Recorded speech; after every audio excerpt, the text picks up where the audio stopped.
Welcome to the Body Science Podcast. As always, the information contained in this podcast is for the information purposes only and is not designed to diagnose or be prescriptive to treat, prevent, or manage any injury, disease, or other health-related condition. Welcome to Body Science HQ, the world of fit, happy, healthy. Today we're going to talk about your happiness macros, and with me is author Luke Mathers. How are you, mate? Good, GY. Good to see you. What we love about Luke here at Body Science, everyone, is he's also heavily involved with our team and our dynamics, and I think you've got a title here. We call you the Director... Chief Happiness Officer. Wow, that's a mouthful. Chief Happiness Officer. I love that. CHO. Yeah. And on the couch with us is in-house dietitian Mark. How are you, mate? Very good, Greg. It's a privilege to be here and sitting next to an author, Chief Happiness Officer in BSc. You haven't spent any time with Luke yet, have you? I have not spent a lot of time with you yet, no. So it's fun. This will be interesting. It's fun. It's fun there, mate. Luke works with all divisions in our business and all levels of team, and people normally get to reevaluate who they are through one of his little programs called Finding Carlos, which is on a previous podcast we've talked heavily about. But today we're going to talk about your happiness macros. I thought we'd have it up. I sort of like that. Yeah, it's pretty cool, isn't it? Yeah. So macros. Who came up with this title? Happiness macros. That's yours? We spent about 6 hours in the car last weekend. Okay. No fights? We're none at all. No. So, yeah, we were just chatting away, and it's like there's three things that we need to be I had it as three things to be stress Teflon. Yeah. And there's sort of an ABC of being stress Teflon, and they're kind of like your macronutrients of happiness. If we can have those three, then stress isn't going to stick to us and we're going to be happy. And like with our macros, where we can count our macros, is a really simple way to put it. Can we do this with your program as well? Yeah, you can. It all probably comes down to the first one. Should we start rattling? Let's go. Yep. The ABCs of stress Teflon is awareness, belonging, and contribution. We've got to have those three. And the first one's really important, that awareness, because without awareness, nothing changes. Yes. Awareness of what you're doing, awareness of why you're doing it, and what you're getting out of it. And one of the hassles is that the way our brains work is once we get onto something that we've done 100 times, our brain just wires into that and we go to that default. Our brains are a bit like electricity and water. We'll take the path of least resistance. So if something's a certain thing we've done that way, we're going to do it that way again unless we stop and think about it and look for other options. Okay, nice. That's true. We see that over here, don't we? And probably in every walk of life, we naturally, even we're not aware of it, like you said, we're not actually aware that we're taking the easier routes and not fighting through sometimes the obstacles, but that's actually where the goal is, huh? Well, taking the easier route is that's our path of least resistance, and that's what we're gonna do most of the time. The hassle is when does and I wrote a book called Curious Habits, which is all about the things that we do that were useful at one stage. They're not useful anymore, but we're still doing them. Yeah.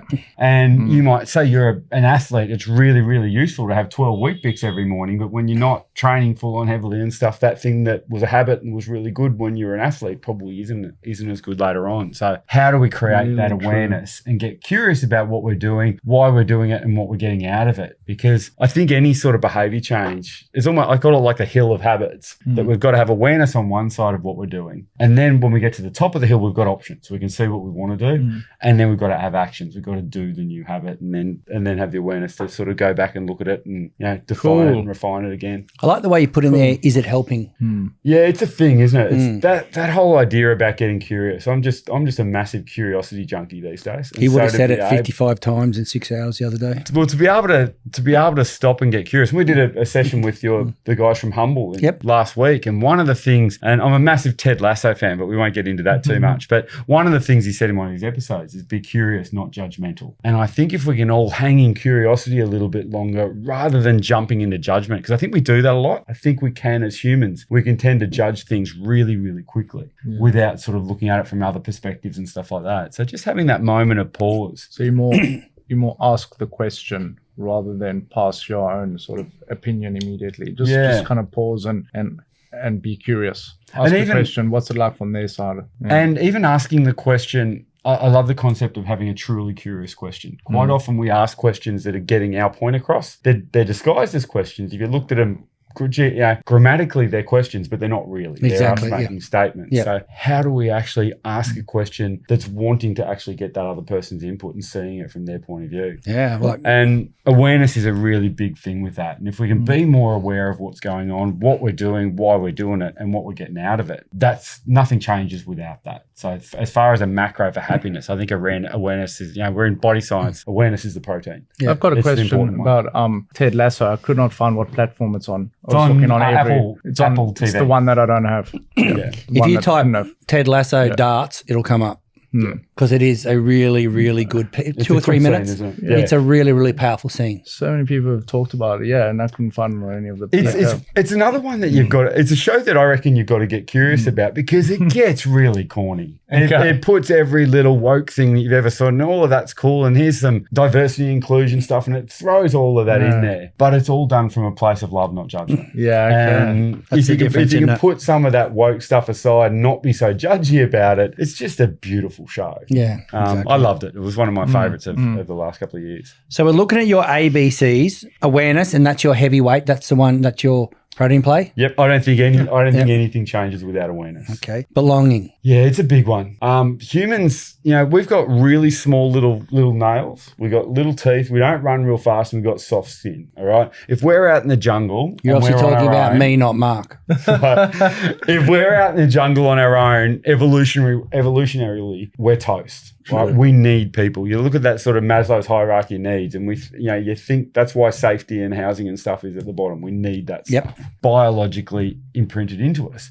But one of the things that's happening at the moment is we've got a lot of false things that are giving us this sense of belonging, but they're not really. Yep. And I think that's one of the reasons, particularly why a lot of people in this generation aren't as happy as they could be, because they've got this false belonging. I've got 280,000 friends on Facebook, but I haven't got anyone to go to the movies with. Sure. Yeah. You know what I mean? So where are we actually having proper connection? And I think social media and those sort of digital connections, they're good to a point, but they're not real. They're not true nutrients. We need to belong. Yeah. And we need to find places where I love the concept of the difference between fitting in and belonging. Yep. All right. Fitting in is we have to change so that we make sure we're okay in this group. Belonging, we can be in this group just by ourselves as we are, and we belong. We don't have to change to be that. We're accepted for who we are. Okay. Yep. Finding places where you can fit in now, because people aren't really going back to awareness. They're not really sure exactly who they are. So how do they fit in and belong? Because they don't quite know who they are either. So Mate, I think that's really important. In this belonging part, you talk about people. And we talked about this in the car, and I was there when you put this together. It was about building an armor, and you were talking about people will constantly say, and let's go back to bodybuilders. And listen to me having a crack at bodybuilders. I love bodybuilding. Like, it is an amazing sport. But if you talk to a bodybuilder and you get them one-on-one on a table, they'll tell you, I'm not lean enough, I'm not big enough, I'm not strong enough, I'm not. And they're really good at their nutrition macros. I'm not sure they're very good at their happiness macros. Yeah, everything that a bodybuilder does is so structured. If you're going to be good, if you're a good bodybuilder, and Mark, you've been in this space. Like you've won. What was it? Fitness model, world title back in 2013. What sort of body fat do you get down to win something like that? It's 6%. Yeah. That's 6% of you. Yeah, because it's fitness modeling, so it's a little different to pure bodybuilding look. It should be an achievable look. It should be an athletic, marketable look. So versus, I guess, the bodybuilding, which might get less than that, down 4% and things like so. I believe that fitness modeling is still a bit sustainable. But you're a pretty confident guy, though. Yeah. But and here's a classic question for you. When you walked on stage, were you going deathbed scorecard? I could have done this, or I shouldn't have done this, or I shouldn't have had that something 6 weeks ago, or I didn't train enough. Look, I totally understand that feeling. Yeah. There was times of that during the preparation where I felt that, but I can honestly say when it's time to get on stage, I was in a good place, because it's like now I'm actually excited I know I'm in the best shape I've ever been in. And now it's time to show it off and showcase all this and enjoy this moment, because it's going to come and go very quickly. So let's get up there. And you won WrestleMania, so obviously you were in good shape. Great awareness, though, isn't it? To say, this is a really important time. I've got to be in the moment here. Yes, I'm happy. I've got some photos. I know I look good. Now this is a subjective competition. Anything could happen. But I feel like the journey, I did everything I could to get to this point. But I know that that's not the consensus thoughts amongst the industry, and it's very challenging for them to get to that headspace. Yeah. 'Cause maintaining 4% body fat, you might look great, but you're gonna hate life and want to kill people. Oh, that's a short period that's maintained for. But definitely. the whole process of leading up to that day on stage is, and you talk to guys, I can't miss, I've got to train. Yeah. It's all encompassing and becomes very pedantic and too pedantic that in retrospect, those little things won't really make a difference. But in the moment, it means everything. So it's so structured and it's all in, and very tough to then still have this balanced psychological. And when you wrap social media around this too, and you know the need for us to post every day, that whole, you know, will I be good enough? You know, will people love me? Will I be more popular? It's a big thing when you're looking at your happiness macros, that the need to be that belonging, to have that thing that, oh, I have to be, putting that armor on that we talked about.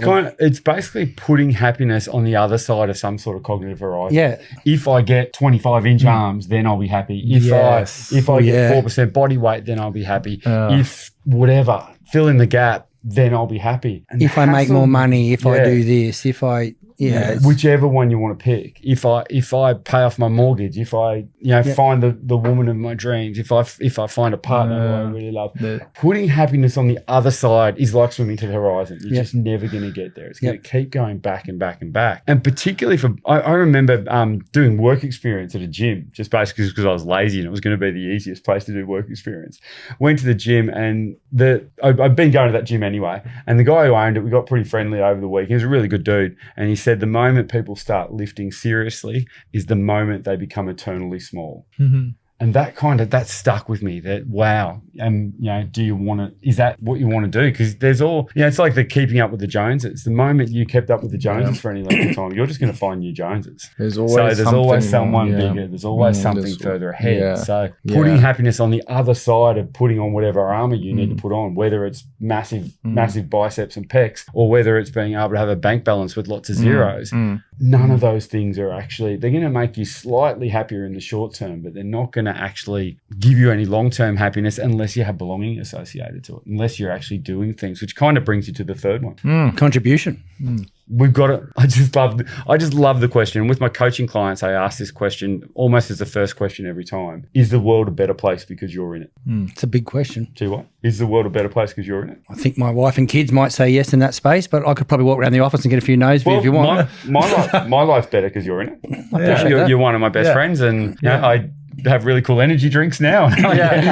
But there's a really cool thing with that. I love the concept of, are people real friends or deal friends? There's a great book by a guy called Arthur Brooks. That's heavy. There's a real friends or deal friends. Real friends or deal friends. And it's a great concept by a guy called Arthur Brooks, who's a professor at Harvard Business School. And one of the things he talks about is particularly couples as they get older. 60% of men over 60 rate their wife as their best friend. 30% of women over 60 rate their husband as their best friend.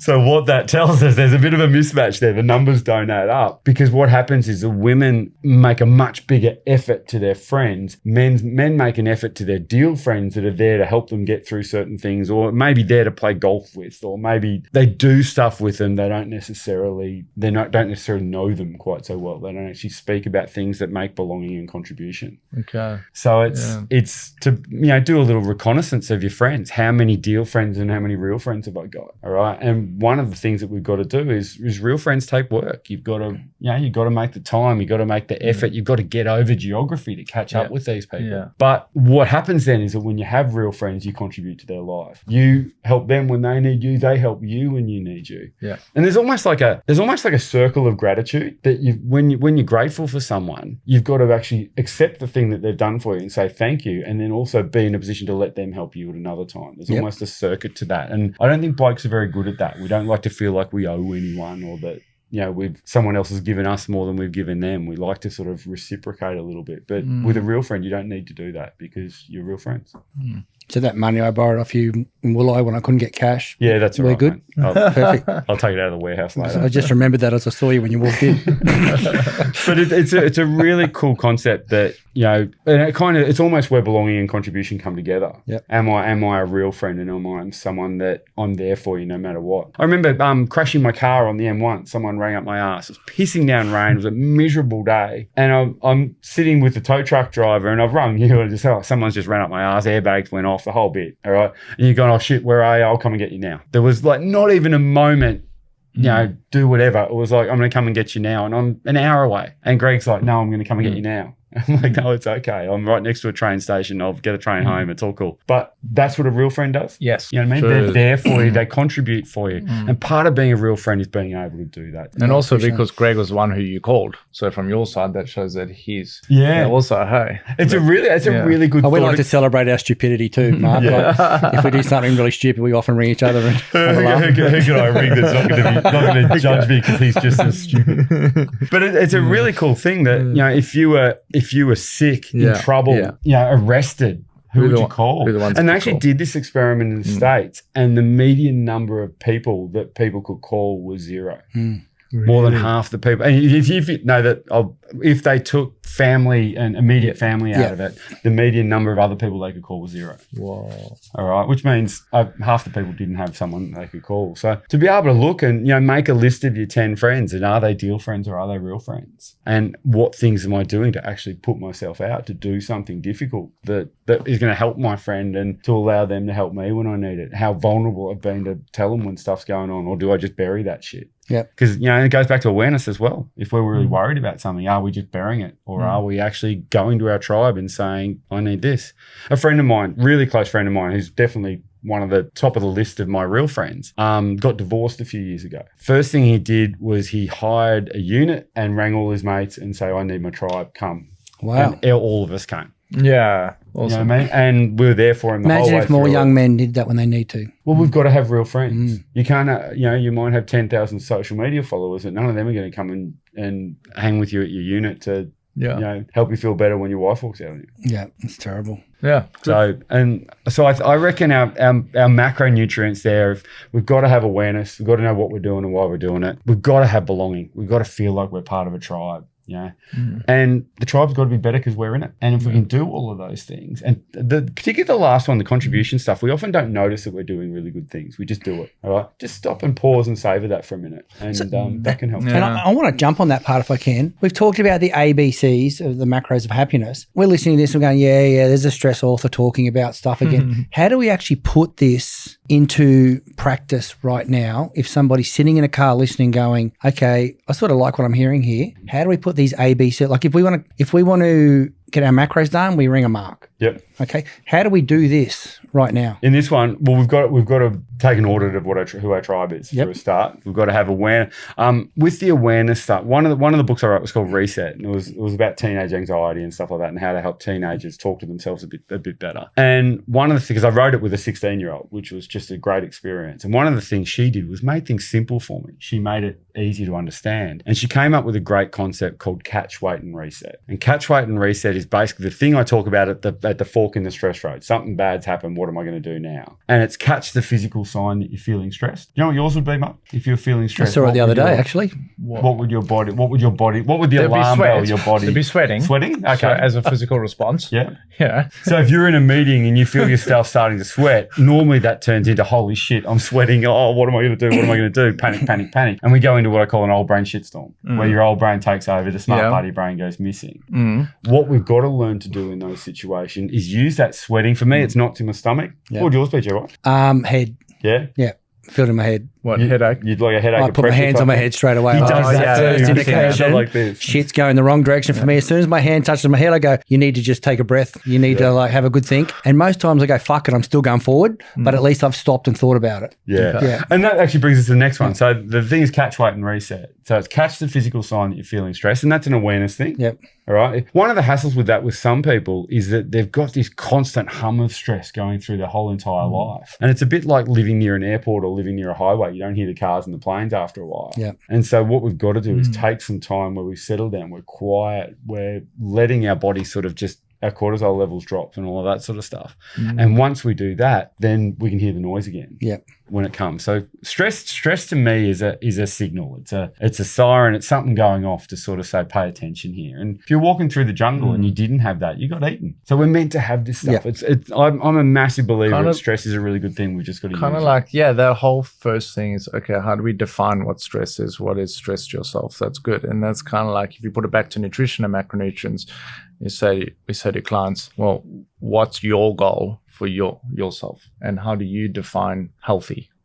Hey, it's because it's specific and it's individualized. So it's individualized. What is stress to me is different to what your stress is. Your stress response is different. So then we can then build a plan according to that. Once we get them to define their individual goal, and that's really good, because I'm like you, Greg. I'm sitting here going, how do we start with this? Well, what's the first thing is identify your tribe. Yeah. Second thing is catch, weight, and reset. Understand what your stress responses are. Understand when you're getting to that fork in the road. We can do things like we can fight. We can start yelling and screaming and throwing toys out of the pram. We can do things like flight, which is usually going to be denial, distraction, do whatever I can to make me feel good. And we're going to have another podcast later on about dopamine lollipops. Yep. And dopamine lollipops are basically, give me something to feel good right now because I don't. Yep. I'm stressed, something's going on. Give me something. Give me a mobile phone. Give me a chocolate. Give me a booze. Give me a line of whatever. So we've got these two things in place. Yeah. We've identified our tribe. Yep. We've looked at our... Got catch, weight, and reset. So what does that mean now into looking at the macros of happiness? So what it means is that we've got to be aware of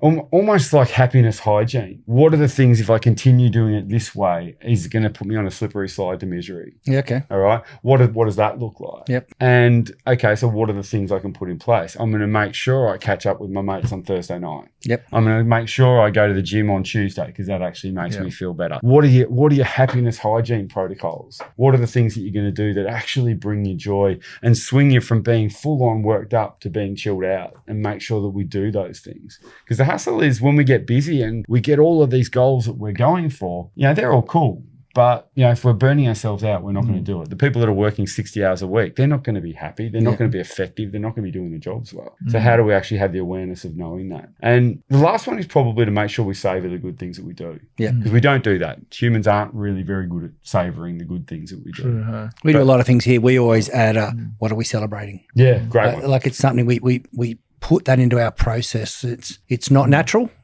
but it's something like, what are we celebrating? Yeah. And it's a big thing for us. This podcast is brought to you by the new BC Energy. Need a boost? You want that 160 megs of caffeine, 100% sugar-free, 3 flavours, Ice Blast, Berry Burst, Lime Crush. BC Energy is your answer. Whether you're looking to crush a can or crush a workout, Mark. Raise the bar, raise the can. Boom. So you think of they're your macros with your, and Let's there's almost a micronutrients. I kind of like. I knew you were going to do that. Because when we got talking about this in the car the other day, I'm thinking, wow, what are the micronutrients of happiness? So probably, what are the little things that you can do that you could probably do without them for a short term, but you can't do them without them forever. Vitamin C is a micronutrient. Go without vitamin C for a long way, and you're going to be like a this is like a 1700s sailor and have scurvy. Pirate. Yeah, cool.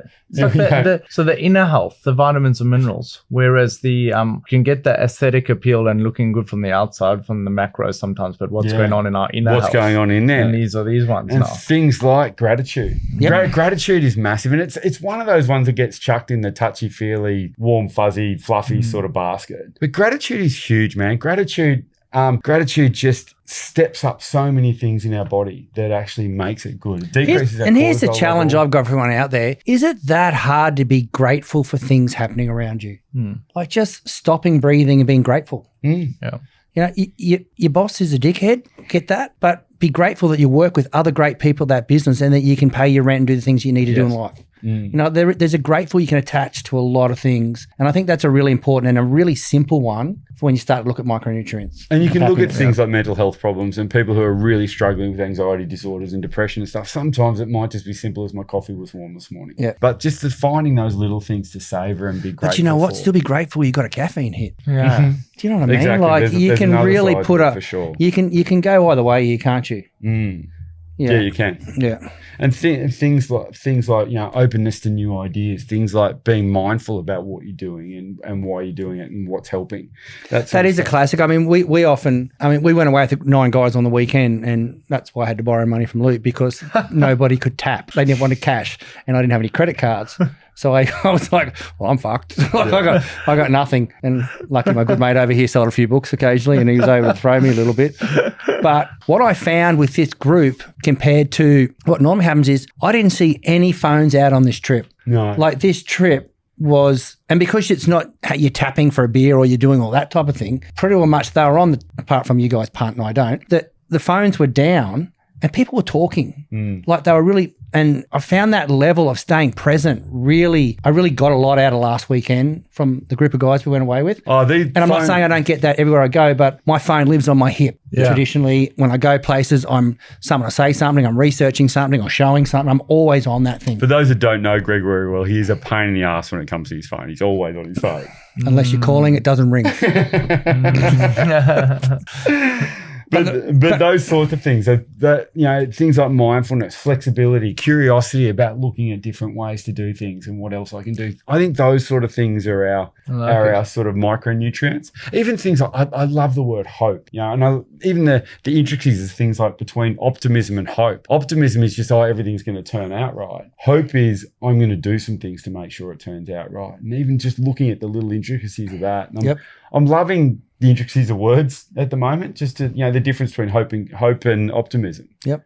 Optimism is I have some control over what goes on here and I want good things to happen, and what can I do to make sure good things happen? Yep. Nice. And that sort of stuff. So I think everyone's micros are probably a little bit personal to them. Let's read yours out, mate. Gratitude, mindfulness, flexibility. That's something you've spoken to me about recently in one of our sessions. Curiosity, optimism, being authentic, being forgiven, and self-compassion. Do you want to talk about that one? Well, self-compassion's a massive one because, if someone talked to me the way I sometimes talk to me, I'd probably punch them in the head. You know what I mean? You're not going to allow anyone to talk to you like the way you talk to yourself. And something I've done over the last couple of years is just sort of caught that. Yeah. You know what I mean? I wouldn't put up with someone else talking to me like that. Why the hell would I talk to me like that? And it's now not a habit I do anymore. Yeah. And it's like, okay, let's catch yourself talking to yourself like shit, because it's not helping. And that go back to the macros. That's an awareness thing. I'm awareness that I'm not talking to myself in a way that's serving me. And mate, in today's world, where does this imposter syndrome sit in this space? Like, and I had this chat with someone today in the business who's a manager and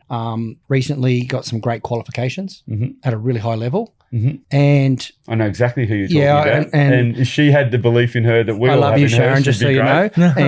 But it's a classic case of, we started talking about, you've got a master's now in this space. Let's do it. And in this micronutrients of happiness, because she was talking to me about workflow and time and she's just had a big holiday, so she's feeling flat. She went away for 8 weeks. She didn't get a lot of sympathy from me on that one. Obviously, you can stiff shit.